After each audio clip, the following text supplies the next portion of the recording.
കേസന്വേഷണത്തിൻ്റെ ഭാഗമായിട്ടേ നമുക്ക് ഒരുപാട് തിക്താനുഭവങ്ങൾ ഉണ്ടായിട്ടുണ്ട്. എന്ന് പറഞ്ഞു കഴിഞ്ഞാൽ കേസ് അന്വേഷിക്കുമ്പോൾ ഡീകമ്പോസ്ഡ് ആയിട്ടുള്ള ചീഞ്ഞളിഞ്ഞ നാറിയ ബോഡികളൊക്കെ നമുക്ക് കിട്ടും. അത്തരത്തിൽ പല പ്രാവശ്യം നമ്മൾ ഇൻക്വസ്റ്റ് നടത്തുമ്പോൾ അപ്പോൾ അങ്ങനെയുള്ള ചില ബോഡികളൊക്കെ നമ്മൾ ഈ എക്സ്ഹുമേഷൻ ചെയ്യാന്ന് പറഞ്ഞാൽ സംഭവ സ്ഥലത്ത് വെച്ചിട്ട് തന്നെ ഡോക്ടർമാരെ വിളിച്ചു വരുത്തി അവിടെ വെച്ചിട്ട് തന്നെ പരിശോധിച്ചിട്ടുള്ള ചെയ്യാം. നമുക്ക് എങ്ങോട്ടും കൊണ്ടുപോകാൻ പറ്റില്ല, ചീഞ്ഞിങ്ങനെ നാറി ഇരിക്കുന്ന സാധനങ്ങളായിരിക്കും, പാക്ക് ചെയ്യാൻ തന്നെ പറ്റാത്ത വിധത്തിലുള്ളതായിരിക്കും, ചിലത് അസ്ഥികൂടങ്ങളായിരിക്കും എന്ന് പറഞ്ഞിട്ട് അങ്ങനെയൊക്കെയുള്ളത് കുഴിച്ചെടുക്കുന്ന സംഭവങ്ങളൊക്കെ ഉണ്ട്. അതുപോലൊരു കേസ് എനിക്ക് ഓർമ്മ വരുന്നതെന്ന് പറഞ്ഞു കഴിഞ്ഞാൽ ചെറുതുരുത്തി പോലീസ് സ്റ്റേഷൻ ലിമിറ്റിൽ അതൊരു കൊലപാതക കേസാണ്. കൊലപാതകം മീൻസ് കൊലപാതകമല്ല, കൊലപാതകത്തിൻ്റെ പരാതി കിട്ടിയ കേസാണ്. ആ വർഷം എനിക്ക് ഓർമ്മയില്ല, എന്നാലും ഒരു 2012-11 ആ കാലഘട്ടത്തിലായിരിക്കാനാണ് സാധ്യത. ചെറുതുരുത്തി പോലീസ് സ്റ്റേഷൻ ലിമിറ്റിൽ വരവൂർ എന്ന് പറഞ്ഞ സ്ഥലത്ത്, കുമരപ്പനാൽ എന്ന് പറഞ്ഞ സ്ഥലത്ത് ഉള്ള ഒരു പരാതിയുടെ അടിസ്ഥാനത്തിൽ രജിസ്റ്റർ ചെയ്തിട്ടുള്ള ഒരു മർഡർ കേസ് എന്ന് പറഞ്ഞാൽ 302 കേസായിട്ട് രജിസ്റ്റർ ചെയ്തതാണ്. ആ കേസ് ആദ്യം രജിസ്റ്റർ ചെയ്തിട്ടുണ്ടായിരുന്നില്ല. ഒരു വീട്ടമ്മയാണ്.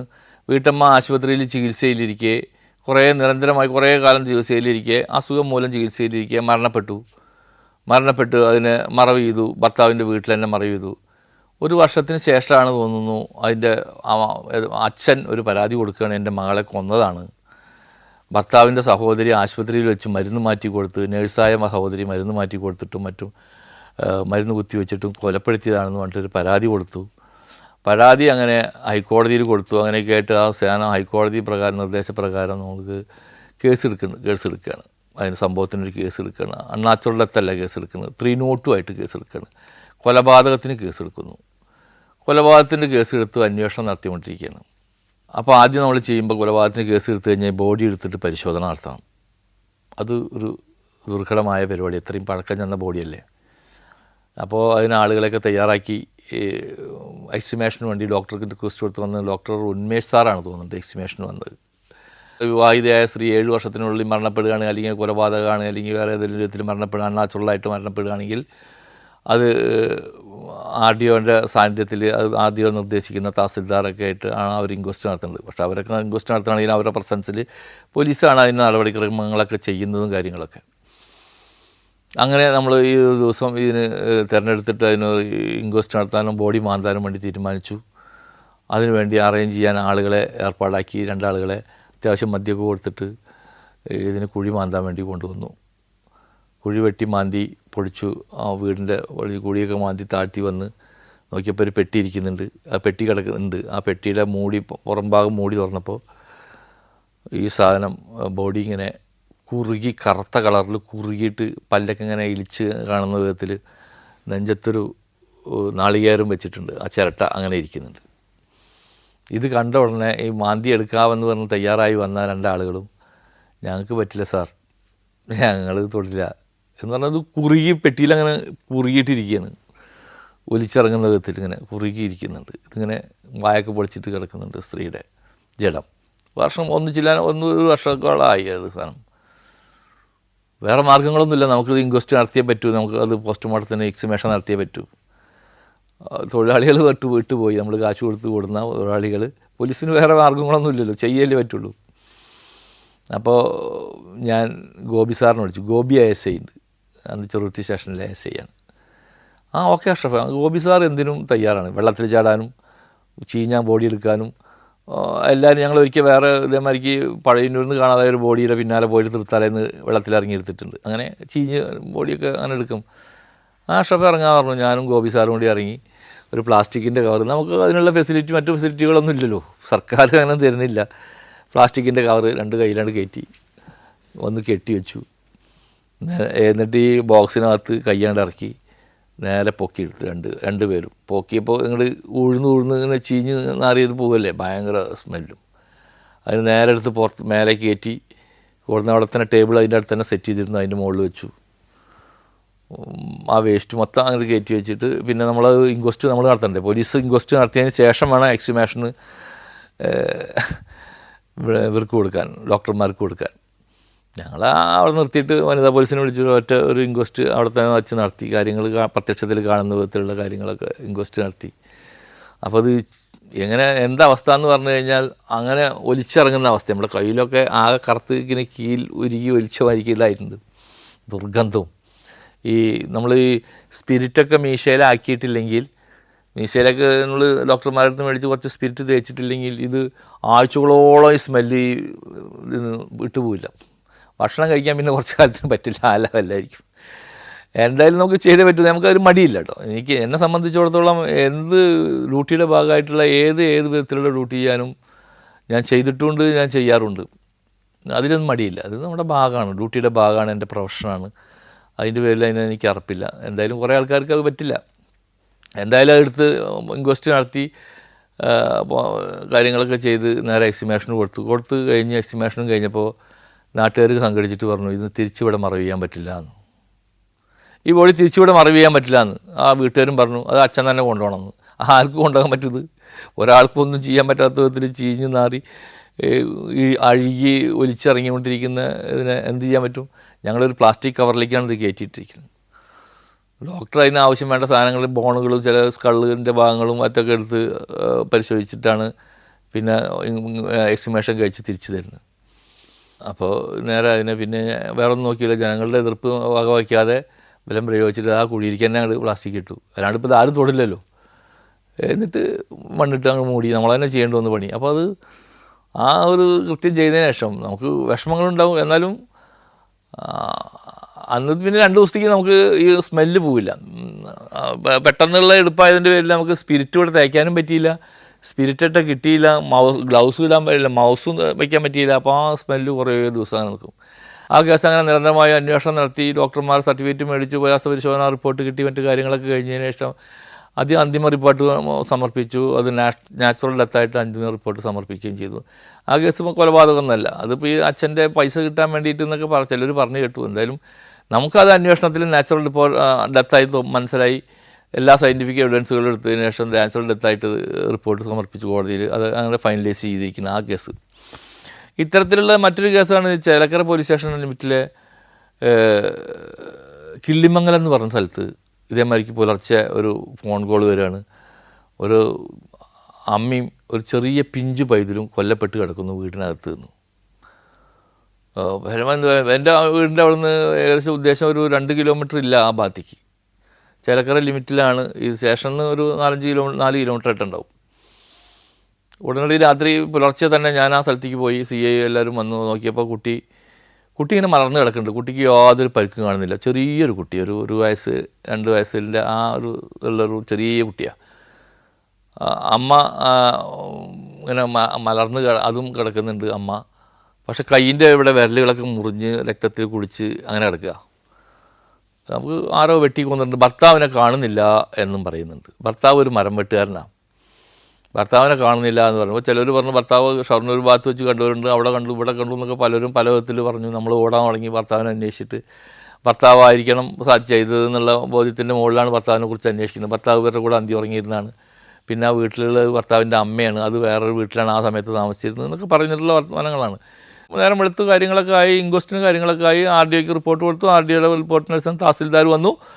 ഇൻക്വസ്റ്റും നടപടികളും അതിൻ്റെ പ്രൊസീജിയർ പ്രകാരം നടപടിക്രമങ്ങളൊക്കെ തുടങ്ങി. നമ്മൾ ഇൻക്വസ്റ്റിന് ഞാൻ തന്നെ ഇതേമാതിരിക്ക് വനിതാ പോലീസും ഉണ്ടായിരുന്നു. ഞാൻ CSRനെ അസിസ്റ്റ് ചെയ്യുന്നത് ഞാനാണ്. ഇൻക്വസ്റ്റും കാര്യങ്ങൾക്കൊക്കെ വേണ്ടിയിട്ട് എല്ലാ കാര്യത്തിനൊക്കെ ചെയ്തിരുന്നത്. അപ്പോൾ അതിന് വേണ്ടിയിട്ട് ഇൻക്വസ്റ്റിന് വേണ്ടി റൂമിൽ കിടന്ന് കാര്യങ്ങൾ ചെയ്തു. ഞാൻ നോക്കിയപ്പോൾ പ്രത്യക്ഷത്തിൽ നമുക്ക് മുറിവൊന്നും കാണില്ല. കയ്യിൻ്റെ ഏറ്റിട്ടുള്ള ഈ മുറിവുകൾ മരണത്തിലേക്ക് നയിക്കാവുന്ന വിധത്തിലുള്ള മുറിവുകളൊന്നുമല്ല. ചെറിയ വിരലുകളൊക്കെ മുറിഞ്ഞങ്ങോട്ട് പോയിട്ട് ഈ ഭാഗം പത്തിയൊക്കെ മുറിച്ച് പോയിട്ടുണ്ട്. വേറെ മുറിവുകളൊന്നും കാണുന്നില്ല. ചെറിയൊരു ബെഡ്റൂമാണ്, നിലത്ത് കിടക്കുന്നത്, കട്ടിലൊന്നുമില്ല. ആ ബെഡിലൊക്കെ നിറയും ബ്ലഡുണ്ട്. വേറെ ഒന്നും കാണുന്നില്ല. കുട്ടി ആ സ്ത്രീയാണെങ്കിൽ നല്ല തടിച്ചൊരു സ്ത്രീയായിരുന്നു. അതിങ്ങനെ മലർന്ന് കിടക്കുന്നുണ്ട്. എന്തായിരിക്കും മരണം കാരണം? നമ്മൾ ഫ്രണ്ടൊക്കെ അങ്ങനെ നോക്കി ഫുള്ള് ഡ്രസ്സൊക്കെ അഴിച്ചിട്ട് പരിശോധന. ഇൻക്വസ്റ്റ് എന്ന് പറഞ്ഞാൽ നമ്മൾ ഫുൾ പരിശോധനയല്ല, എല്ലാ ഭാഗങ്ങളും അഴിച്ച് പരിശോധിച്ച് നോക്കിയല്ലോ, എല്ലാ ഭാഗത്തും നോക്കും. അപ്പോൾ അതൊക്കെ പരിശോധിച്ച് നോക്കിയിട്ട് ഞാൻ ബോഡി ഒന്ന് കമത്തി കിടത്തിയിട്ട് ഒന്ന് പരിശോധിക്കാൻ വേണ്ടി നോക്കിയപ്പോഴാണ് സംഭവം കഴുത്ത് വെട്ടി മുറിച്ചിട്ട് ഈ ലെവൽ വരെ എത്തി. ഒറ്റ വെട്ടം പുറന്നു പോയിക്കണം കഴുത്തിങ്ങനെ പുറന്നു പോയിട്ട് കാണുന്നുണ്ട്. അപ്പം ഞാൻ സ്വാഭാവികമായിട്ടും അത് കമന്ന് കിടക്കുകയല്ലേ. അപ്പോൾ അതിൻ്റെ ഡെപ്ത്ത് നമുക്ക് അതിൻ്റെ ഡെപ്ത്തൊക്കെ ഏകദേശം ഒന്ന് അറിയണമല്ലോ. ഇപ്പോൾ CSR അടുത്തുണ്ട്, മറ്റേ ഇൻക്വസ്റ്റ് കണ്ടക്ട് ചെയ്യുന്ന ശരിക്ക് തഹസിൽദാറാണ്. തഹസിൽദാർ അവിടെ നിൽക്കുന്നുണ്ട്. ഞാൻ ഈ കൈയൊന്ന് ഊണ്ടിലേക്ക് ഒന്ന് ഇറക്കി കൊടുത്തു. ഇങ്ങനെ ഊണ്ടിലേക്ക് ഒന്ന് ഇറക്കി കൊടുത്തിട്ട് അതിൻ്റെ ഡെപ്ത് കഴുത്തിലൊന്ന് ഇറക്കി കൊടുത്താൽ ഇത് കണ്ടതും പിന്നെ ഞാൻ തിരിഞ്ഞു നോക്കുമ്പോൾ തഹസിൽദാർ അവിടെ ചുരുണ്ടുകൂടി കിടക്കുന്നുണ്ട്, വീണ് കിടക്കുന്നു. അവർക്കൊന്നും ഇത് കാണാൻ പറ്റാത്ത അവസ്ഥയിലല്ല. കാരണം അങ്ങനെ ഭീകരമായിട്ടുള്ള സംഭവങ്ങളല്ലേ. കഴുത്ത് തടിച്ചൊരു സ്ത്രീയാണ്. നമ്മൾ ഇതിൻ്റെ ഊണ്ടുകളും കാര്യങ്ങളും നോക്കിയാണ്ട് നമുക്കിത് പരിശോധിക്കാൻ പറ്റില്ല. ഊണ്ടുകൾ നോക്കി പരിശോധിച്ച് തഹസിൽദാർ വീണു. പിന്നെ അവർക്ക് വെള്ളം കൊടുത്ത് അവരെ റെഡിയാക്കി എടുത്തിട്ട് അപ്പോൾ എന്നിട്ടാണ് ഇൻക്വസ്റ്റ് നടത്തി കാര്യങ്ങളൊക്കെ എടുത്ത് പിന്നെ അന്വേഷണം പതിക്ക് വേണ്ടി അന്വേഷണമായി. കൊച്ചു മരണപ്പെട്ട അപ്പുറത്ത് കിടക്കുന്നുണ്ട്. കൊച്ചിനെ ഞാൻ നോക്കിയിട്ട് ഒരു വൂണ്ടും കാണുന്നില്ല. പിന്നീട് പോസ്റ്റ്മോർട്ടം റിപ്പോർട്ടും കാര്യങ്ങളും വന്നപ്പോഴാണ് കൊച്ചിന് സ്മോദറിങ് ആണ്, ശ്വാസം മുട്ടിച്ച് കൊന്നിരിക്കുക. അതിനെ ഈ തലാണ വെച്ചിട്ട് ശ്വാസം മുട്ടിച്ചാണ് കൊന്നിരിക്കുന്നത്. ഈ ചെറിയ കുട്ടി. ഇതിന് ഭർത്താവിനെന്തോ സംശയം കാര്യങ്ങളൊക്കെയാണ് തോന്നുന്നുണ്ട്. എന്തായാലും ഭർത്താവിനെ കുറിച്ച് നമ്മൾ അന്വേഷിച്ച് കിട്ടിയില്ല. പിന്നീട് വൈകുന്നേരം ആകുമ്പോൾ ഭർത്താവിനെ നമുക്ക് കണ്ടെത്താൻ പറ്റി. വീടിൻ്റെ മേലെ ഒരു പറമ്പിൽ ഭർത്താവ് ഒരു ഇത് എന്താ പറയുക, വയറ് പോലുള്ള സാധനത്തിൽ ഭർത്താവ് തൂങ്ങി മരിച്ചിരിക്കണം. അങ്ങനെ 3 മരണങ്ങൾ അതും ഇൻക്വസ്റ്റ് നടത്തി. പക്ഷേ ഞാൻ പറയുന്നത്, പലർക്കും ഇത്തരം ബോഡികൾ കൈകാര്യം ചെയ്യാൻ അല്ലെങ്കിൽ വൂണ്ടുകൾ കൈകാര്യം ചെയ്യാൻ, അതിൻ്റെ വിഡ്ത്തും ഡെപ്തും അളക്കാൻ, അതിൻ്റെ ലെങ്ത്തൊക്കെ അളക്കാൻ ഒക്കെ ഭയങ്കര മടിയാണ്. മടിയല്ല, പേടിയാണ്. ചിലർക്ക് അറപ്പാണ്.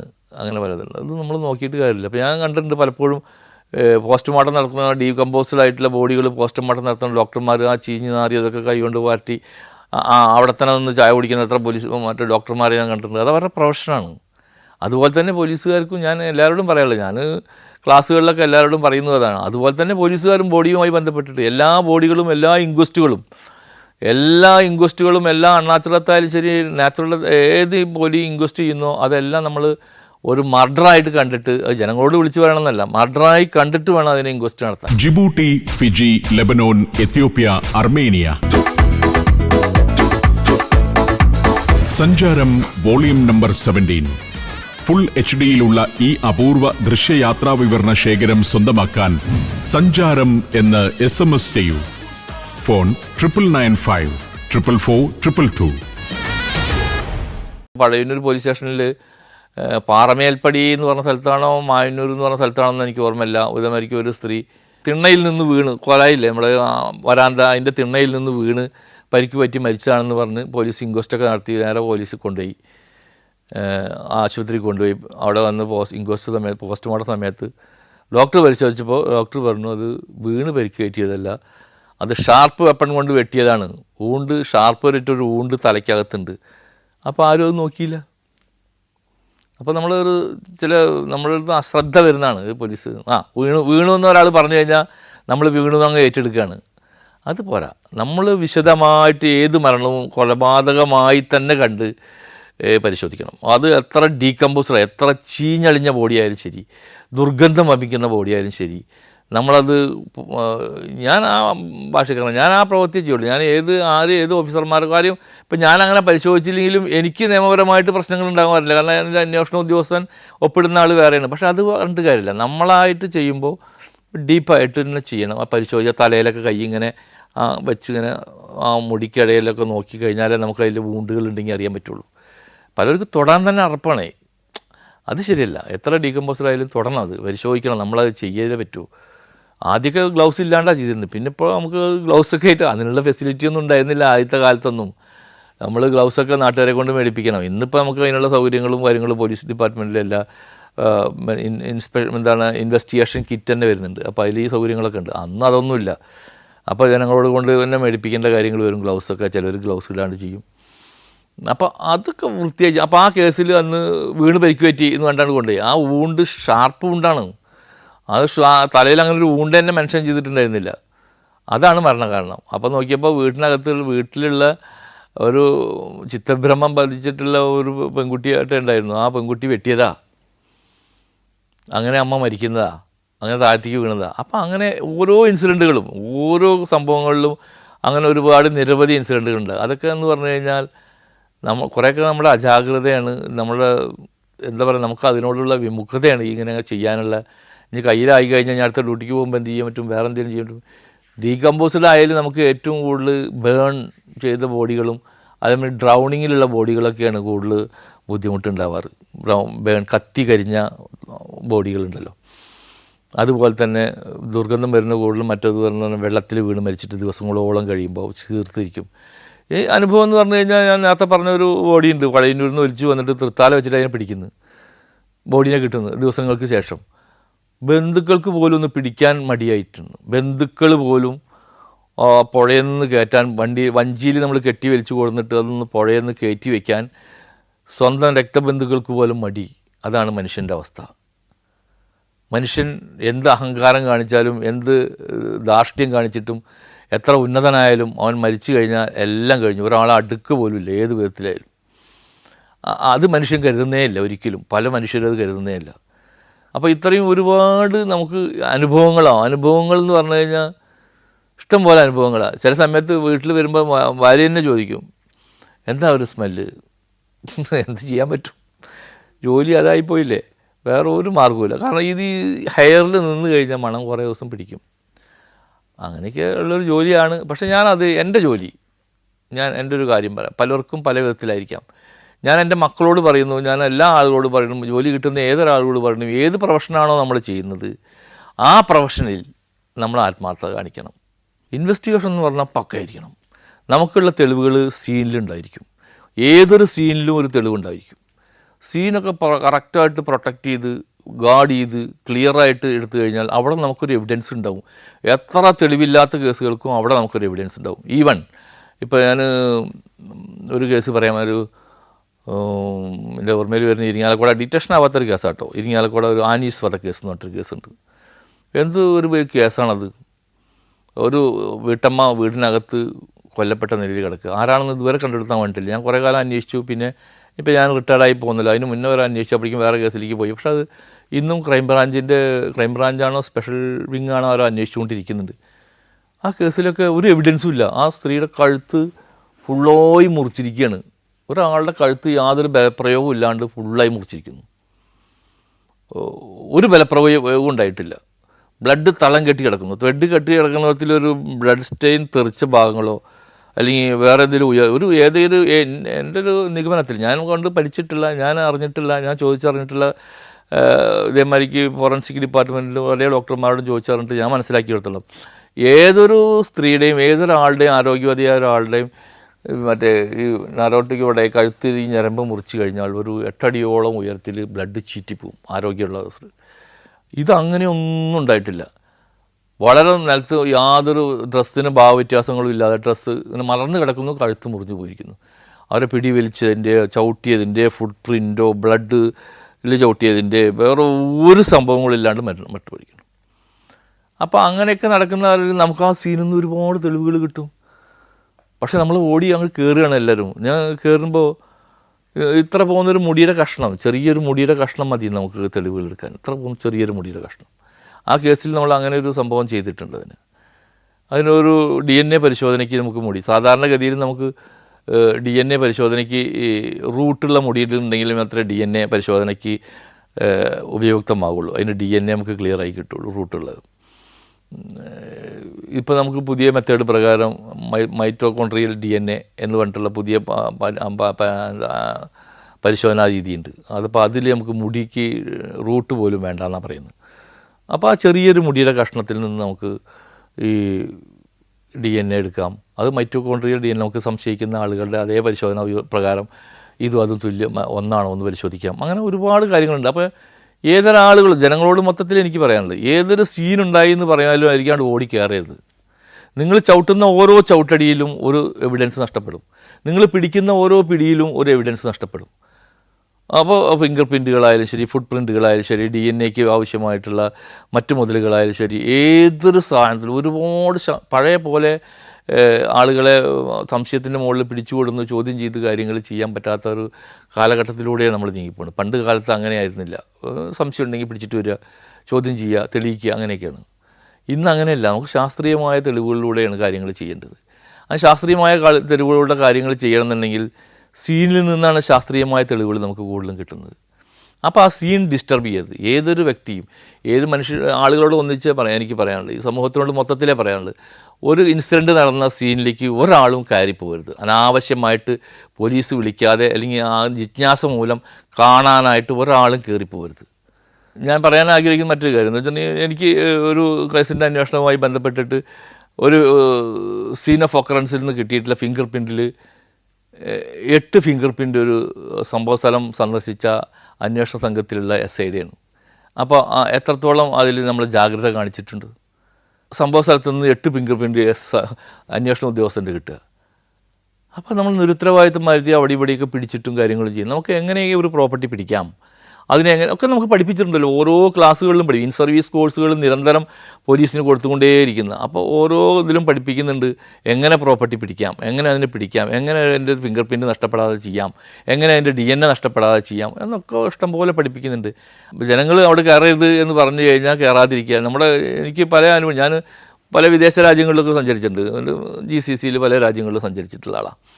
അപ്പോൾ അവിടേക്ക് എന്ന് പറഞ്ഞാൽ നോ എൻട്രി എന്ന് ബോർഡ് എഴുതിയാൽ നോ എൻട്രിയാണ്, പിന്നെ ഒരാളങ്ങ് കിടക്കില്ല. നമ്മുടെ ഇവിടെ നോ എൻട്രി എന്ന് ബോർഡ് എഴുതിയാലേ ഞങ്ങൾ കിടക്കുകയുള്ളൂ എന്നുള്ള കണ്ടീഷനാണ്. നോ എൻട്രി എന്ന് ബോർഡ് എഴുതിയാൽ ആൾ കിടക്കും. അപ്പോൾ അത് നമ്മൾ റിബൺ കെട്ടി പോലീസ് എന്ന് പറഞ്ഞു കഴിഞ്ഞാൽ അതിൻ്റെ ഉള്ളിൽ കൂടെ നൊഴുന്ന ആൾ വരും അതിൻ്റെ ഉള്ളിലേക്ക്. അതാണ് കണ്ടീഷൻ. അപ്പോൾ അത് ശരിയല്ല എന്നാണ് എനിക്ക് പറയാനുള്ളത്. എന്തായാലും ഇത്തരം കേസുകൾ ഉണ്ടാകുമ്പോൾ പൊതുജനങ്ങൾ എന്തായാലും സീനിലേക്ക് കടന്ന് ടാമ്പർ ചെയ്തും തെളിവുകൾ നശിപ്പിക്കാതിരിക്കുക. പോലീസ് ഉദ്യോഗസ്ഥന്മാരും പ്രത്യേകം ശ്രദ്ധിക്കുക. ഇതാണ് പൊതുസമൂഹത്തോടും പോലീസിനോടും എനിക്ക് പറയാനുള്ളത് ഇക്കാര്യങ്ങളെക്കുറിച്ച്. ഞാനങ്ങനെ കള്ളുഷാപ്പിൻ്റെ അവിടേക്ക് എത്താറാകുമ്പോൾ കള്ളുഷാപ്പിൻ്റെ പുറകുവശത്ത് ജനലിൻ്റെ ഉള്ളിൽ കൂടെ, ഈ തുറന്ന ജനലുകളാണ്, അതിൻ്റെ ഉള്ളിൽ കൂടെ ഒരുത്തൻ ചാടി ഓടുന്ന ഞാൻ കണ്ടു. ആരാന്ന് നമുക്ക് ഒരു ഐഡിയയും കിട്ടിയില്ല. ഞാൻ പറഞ്ഞു സാധനമുണ്ട്, അതുവരെ ഒരുത്തന്നെ ഇറങ്ങി ഓടിയിട്ടുണ്ട്, അങ്ങോട്ട് പോയിക്കും, ആ ഭാഗത്തേക്ക് പോയിക്കും. അങ്ങനെ ഈ ഭാഗവും ആ ഭാഗവും എല്ലാ ഭാഗവും ഞങ്ങൾ കവർ ചെയ്ത് ഞങ്ങളിങ്ങനെ നോക്കിക്കൊണ്ടിരുന്നപ്പോൾ ഒരു വെള്ളക്കെട്ട, അത് കള്ളുഷാപ്പിൻ്റെ പുറകുവശം ചതുപ്പ് നല്ല അങ്ങനെ വെള്ളക്കെട്ട, അതിൽ മറ്റേ ഈ ചണ്ടി നിറഞ്ഞിങ്ങനെ നിൽക്കുന്നുണ്ട്. ഈ ചാടി ഓടിയ ആൾ എവിടേക്ക് പോയിന്ന് യാതൊരു ഐഡിയയില്ല. കുറേ നേരം ഞങ്ങൾ അവിടെ തന്നെ പതുങ്ങി ഇരുന്ന് പോയപ്പോൾ ആ ചണ്ടിയുടെ ഒരു ഭാഗത്തൊരു കരയ്ക്ക് ആയിട്ട് ഒരു അനക്കം കണ്ടു.